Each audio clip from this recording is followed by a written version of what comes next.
Well, hello there, motherfuckers.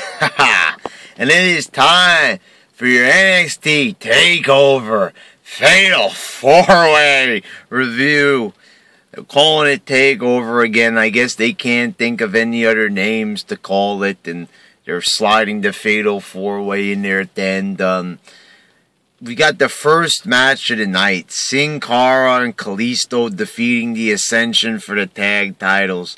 You know, not a bad match at all, but I've got to say this. I mean, for the Ascension being champions for a fucking year, a bit anticlimactic to say the very least.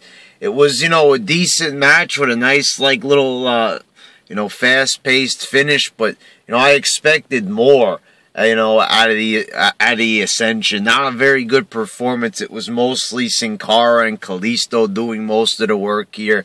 You know, I expected, just a better match. I expected a good match, not just a decent opener for the Ascension losing their tag titles after a fucking year. Such a dominant team, basically just, kind of really getting their asses kicked, not a very long match.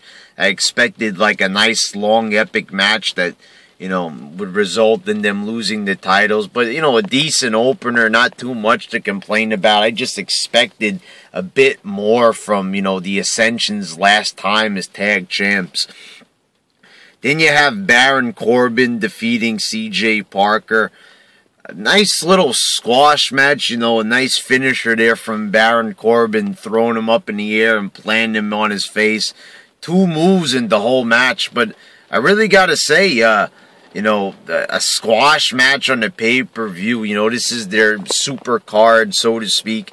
I think they could have done a little bit better, than something like this, just a squash match. This could have been done next week. Why not have Baron Corbin debut on next week's show when it's not like a pay-per-view event? Didn't really make much sense to have a squash match on a show like this, I'm very opposed to having garbage squash matches like this on pay-per-views. It doesn't make a whole lot of fucking sense to me.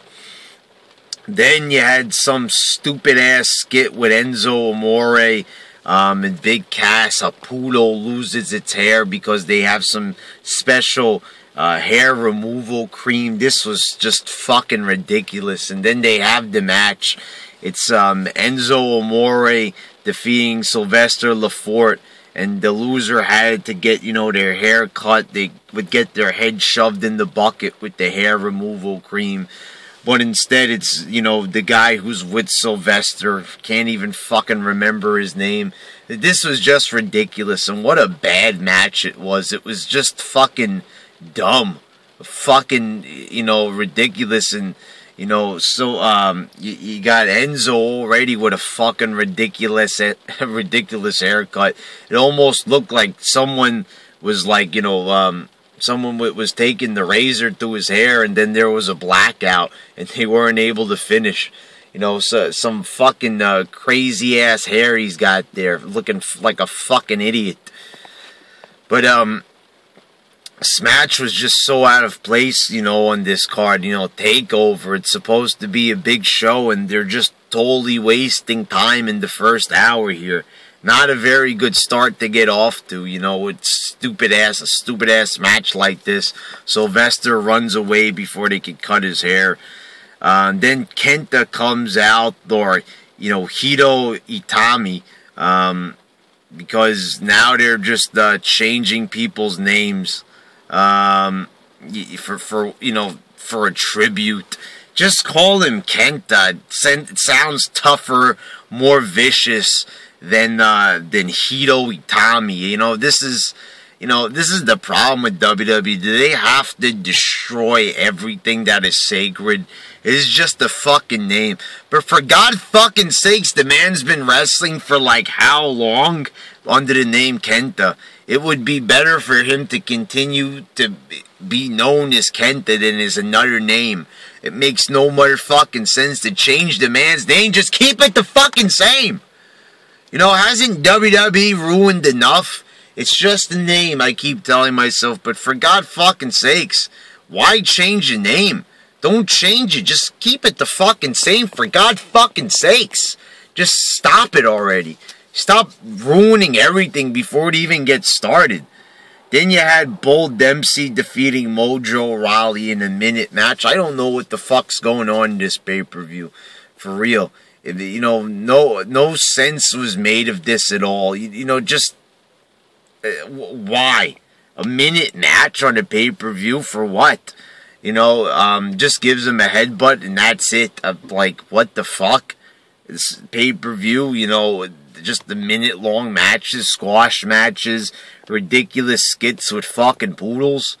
Well, you know, what's going on here? You know, what the fuck is this type of pay-per-view? I'm not enjoying this so far. Then you got Charlotte defeating Bayley, and that was a good match, motherfuckers. Right there was excellence. Don't listen to the fucking goofballs here in the YWC. Oh, the knockouts! That's where it's at! Better than Divas! Shut the fuck up, you goddamn fucking loser-ass motherfuckers. This is women's wrestling right here. The NXT women's wrestling is top-notch wrestling. Some great fucking sequences in this match. This was like 10 times better than AJ and Paige. This was pretty fucking awesome. This was way better than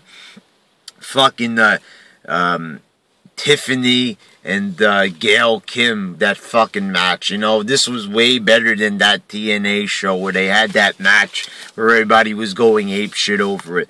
10 times fucking better. Charlotte kind of fucked up a moonsault, but it's forgivable. You know, I don't know what's going on there, but, you know, a pretty good match, I have to say. Then the main event, Adrian Neville defeated Tyson Kidd, Sami Zayn, and Tyler Breeze in what was a fucking amazing-ass match. Maybe I'm overrating it, but another 5-star performance. You know, I have to say that these guys, these 4 guys are fucking incredible fucking wrestlers. You know, these guys are the future. They wrestle so much better than the guys on the main roster. Now, I know if they put them on the main roster, they're probably going to suck ass. But for right now, this is the best fucking wrestling. What amazing sequences. What great moves. Just a double superplex with the power bomb. So many near falls. Tyler Breeze taking out all 3 guys in one shot. It was a fucking great match. What an amazing match. This is must see. This is required viewing for anybody that wants to consider themselves a wrestling fan. You know, it was a shame that this pay-per-view couldn't be excellent the whole way through because most of it sucked fucking ass. But the last 2 matches, motherfuckers, and even the opening match were pretty decent. And you can't argue with a 5-star match at the end. So overall, I will rate this pay-per-view 7.5 out of 10. Just fucking skip all the other fucking bullshit. Watch the last 2 matches, and then you got yourself a decent pay-per-view. If, you know, and the thing is, I'm being generous, maybe even bordering on an 8. Maybe I'll give this an 8. 7.5, an 8. We'll say an 8 to be nice. Because the last match was like a fucking half an hour, which was, you know, 1/4 of the show. So, you know, maybe I'll be generous. If you look at it that way, the show is not that bad. So, yeah, I enjoyed the show. The last match had me on the edge of my seat. I was fucking marking out like a goddamn fucking motherfucker. Anyway, pretty good. And, you know, the last match right there, I gotta say, that was fucking excellent. Those 4 guys right there, you know, those are the guys that should be making all the money. Not Cena and all those other fucking goofballs, Roman Reigns.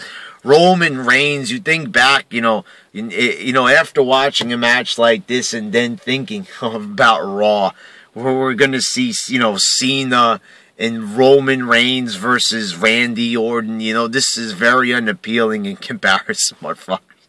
But anyway, it was a great not a great one, but a good, decent pay-per-view that sucked in the beginning, but totally, you know, they redeemed themselves in the end there. Alright, motherfuckers.